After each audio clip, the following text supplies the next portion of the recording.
ओम नमो भगवते वासुदेवाय। अंग्रेज कर्नल रॉड एक बहुत बड़े इतिहासकार हुए हैं।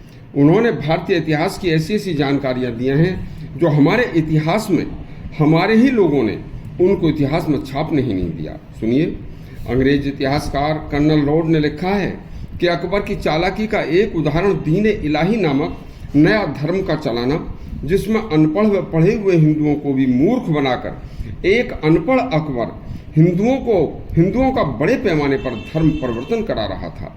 अकबर की इस योजना में उसकी चालाकी व जालिम सोच स्पष्ट दिखाई देती है। देखिए, अकबर कहता था, आप मुस्लिम धर्म मत अपनाओ, लेकिन दीन इलाही को अपनी स्वेच्छा से जरूर अपनाओ। जबकि दीन इलाही कोई नया अलग धर्म न होकर शुद्ध 100% इस्लाम धर्म था। इससे पहले अनेक क्रूर मुस्लिम शासक हो चुके थे, लेकिन उन क्रूर मुस्लिम शासकों ने हिंदुओं की बेटियों से बुरे कर्म दुराचार तो किए, लेकिन हिंदुओं की बेटियों से विवाह संबंध नहीं किए। लेकिन अकबर ने अनपढ़ होते हुए भी ऐसी कूटनीतिक चालें चली कि हिंदू राजाओं की अनेक बहन बेटियों से अपना विवाह किया था। जिस भी राजपूत राजा की बेटी से अकबर विवाह करता था, उस राजा के राज को भी अपने मुगल सल्तनत का हिस्सा बना लेता था। ये सभी शब्द कर्नल रॉड के हैं। तथा उस राजा की सेना को भी मुगल सेना बना लेता था। हमारे राजपूत राजा बड़े बड़े बलशाली, अकबर से बहुत ताकतवर थे तथा धन संपन्न व शक्तिशाली सेना के मालिक होते हुए भी एक विदेशी विधर्मी की कूटनीतिक चालों में आ रहे थे। यह दुर्भाग्य था देश का।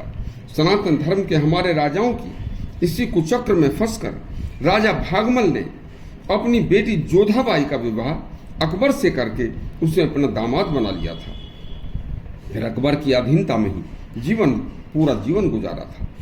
जबकि राजा भागमल के पास भी एक शक्तिशाली सेना थी। फिर राजा महारावल हरिराज सिंह ने भी अपनी सगी भतीजी नाथीबाई का विवाह अकबर से करके उसकी अधीनता स्वीकार कर ली थी। इसके बाद राजा राम कल्याण सिंह ने भी अपनी सगी भतीजी का विवाह अकबर से कर दिया था। नगरकोट के राजा जयचंद की बेटी से भी अकबर ने ही विवाह किया था। राजा केशव दास ने भी अपनी बेटी का विवाह अकबर से कर दिया था। अकबर एक दुष्चरित्र अय्यास व्यक्ति था। एक बार गुंडवान की रानी दुर्गावती पर अकबर की बुरी नजर पड़ गई थी। दुर्गावती अति रूपवती थी।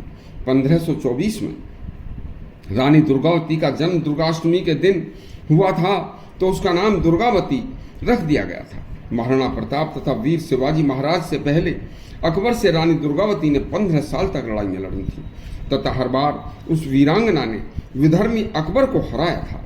विधर्मी अय्यास अकबर दुर्गावती को भी अपने हरम में ले जाकर अपनी बेगम बनाना चाहता था, लेकिन वीरांगना रानी दुर्गावती ने अपने पवित्र शरीर पर उस दुष्ट विधर्मी की छाया भी नहीं पड़ने दी थी।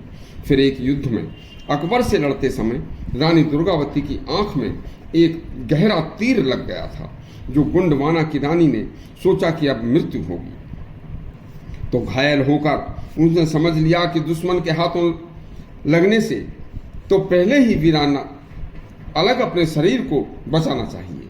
इसलिए वीरांगना दुर्गावती ने कटार से अपना सीना फाड़कर जान देती थी, लेकिन विधर्मी अकबर के अपवित्र हाथों को अपने शरीर पर नहीं लगने दिया था।